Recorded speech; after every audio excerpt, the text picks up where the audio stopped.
Okay, text engine. Your download will include this folder, zip folder. Comes with an HTML file, the ASM file, and a binary file that has the keyboard. Simply use RMIPS and apply the print string notes file to your ROM. The description of the ROM space it takes up is inside the post on Hack64. What you need to know is that it takes up the space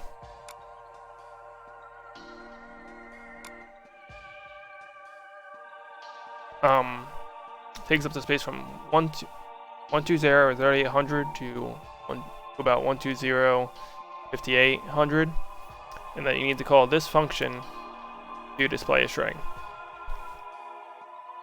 This won't be an ASM tutorial. You'll have to figure out how to write that to yourself by using the examples provided inside the print string notes function. I'm going to go over how to actually write the strings. So, right here I have a list of the commands inside the folder, and I have the HTML tool used to encode the strings. So what this is basically a box. You can type in it. You can select the command with the drop down, and then you input the parameters. The parameters are all listed inside. They should be all listed inside the print string notes function, which is the ASM file. You can see them here. It says 2 bytes VIs per new character, sound effects argument, RGBA value. Alright, and then they'll be listed. They'll be reflected here. Actually, I just noticed this when I was recording the first take of this, but the HTML file included inside the original download has an error. It does not have the enable cutscene command. Instead, it has a scale text over time command. To fix this, right, you want to navigate over to the website I have listed inside the Hack64 post that tells you about the cutscene indices. You go all the way down to the bottom. You can see that the thing is mirrored over here. I have the same tools here along with some other tools. Check them out. Go to the notes. It'll be a Google Drive, right? You can download the latest version of it. Special text encode .html. Anyway, so I'm just going to go over real quick how to use this. I'm not going to go over every command, just the sort of simple, just what you need to know how to use it. So what you do is you type whatever you want in. These are all going to be in decimal. For numbers and for addresses, they're going to be hex. So this is a number 5. You type it, insert special command, and you get what you want, and then you can type whatever you want. For special characters that aren't usually on a keyboard, I'll put them down here. Those are the different types of characters that are in Mario 64. Can't type them easily. So, sound effect. This is an example of a hex address, right? Type 80FF, you get 80FF. Make sure you use the right sound arguments, of course, or else you will get the standard errors that you get when you put in a bad argument for a function. I'm going to go over some of the more error-likely traps. Input short user string. To use this, you have to have a user string first. Use create user input and the ID. Then use short user string. Make sure that they correspond. Another thing about create user input, when you reuse the string for that gameplay session, it won't recreate the user input. To make sure that you do, you want to keep user input on retalk. Put that before create user input. What else is there? Long user string. I don't have any method in-game for creating a long user string. You'll have to use that using whatever ASM method or custom design you want. There's nothing inside the engine that creates this. You'll have to look inside the notes. It's right near the beginning, near all the notes, when you read through it, where this is and what you should be doing with it. Change origin. This changes the origin of the function just like any other, just like when you first call the function or you use any print string. The coordinates are screen coordinates. Just put the new one. Your string from now on will display from that origin. Jump string. This is the RAM address of the string you want to jump to. It can be anything. Okay, you could jump to ASM if you really wanted to. You could jump to that ASM function, you'll display whatever garbage that is.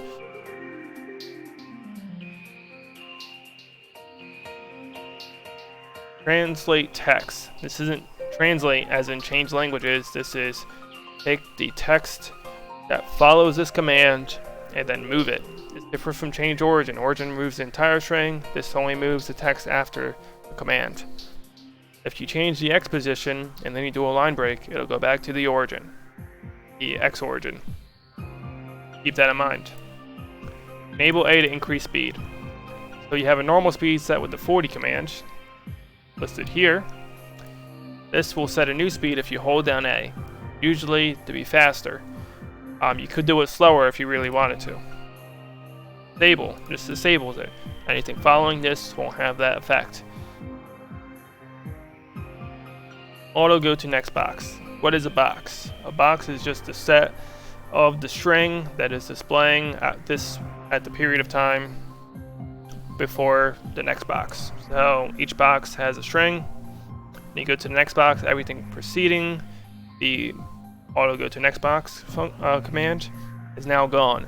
The only thing that is kept is the speed, the blips, which I'll go over a little bit later, and I believe, I can't remember exactly what it is, but there's something else that's kept. This is the same thing, just waits until you press A. Remove text for input at time. Removes a string for an input at time. All the same thing. Pauses are very useful. Pauses are very, very useful. Use them a lot. I like to put them after every single comma and period. Play small blip each character. This is the flag that's kept after each box. It plays a small sound effect every single new character. You can disable it. Next command. Play music track. Plays a music track. Pretty simple. If you just use this in isolation, it will go back to the original music after the string is over. Prevent that. Use continue playing music after string ends. After you call this, you create, and now whatever currently switched to music, right, will now be the music that plays after the string ends.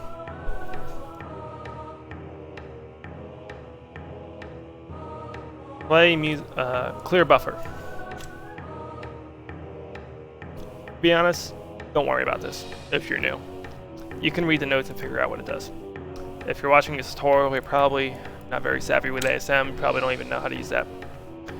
And display an A press. It completely removes everything about the string on an A press. Pretty simple. It's just gone. Auto does end after time, you set a time, it goes away. Find shaded background box. It's pretty self-explanatory. Just make sure the end positions are greater than the start positions. Your alpha, you wanna, this is in decimal, you wanna put this something like 60. Just select the color like this.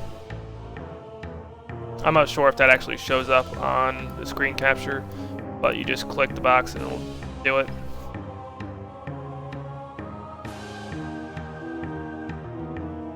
Enable cutscene. So this is what I was talking about earlier, where the thing was messed up. The index is basically 0 for normal gameplay. 1 to 80 are all the same, just locks the camera. Following that, you want to go to the same website I had earlier that showed you the list of cutscenes. They aren't documented very well. You'll have to kind of experiment. Non-buffer padding. This is basically a command you put in if you want to skip a piece of text, but you don't want to mess up whatever in-game function, in-function use that the other padding command has. Don't worry about it. Just use that if you want to put garbage text in. Scale text. These are one of the only float ones. You can put it in decimals here. It will actually take it. Everything else will just round up. Scale your text. Enable dialogue options. This is one of the few ones where you actually have to know how this works. It's 0 indexed, right? So 01 means I have 2 dialogue options. Each dialogue option is ended with the end command. So you type, and then you type. Now you can select hi or you. Make sure that you have, if you have 2 dialogue options, you have 2 options and 2 ends. If you don't, you could run into some errors and, you know, possibly crash the game, or it'll just run on forever. I'm not really sure what it's going to do. It really depends on what's following it. Play only on matching dialogue.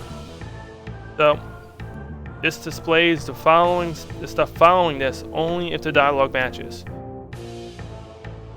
If you haven't, and it's isolated. So if you use this and you didn't select 0, it'll just run on through everything until it finds either a matching 86 or the next command, which I'll go over in a little bit. But basically you can type anything, end, string ends. Right? No, nothing more displays. Basically it's a dead end. Display general text. If you don't want your string to end after a dialogue option, use this. Now I will display this mess, and then whatever follows this, no matter what I chose. So if I chose option 1, it'll display this and this.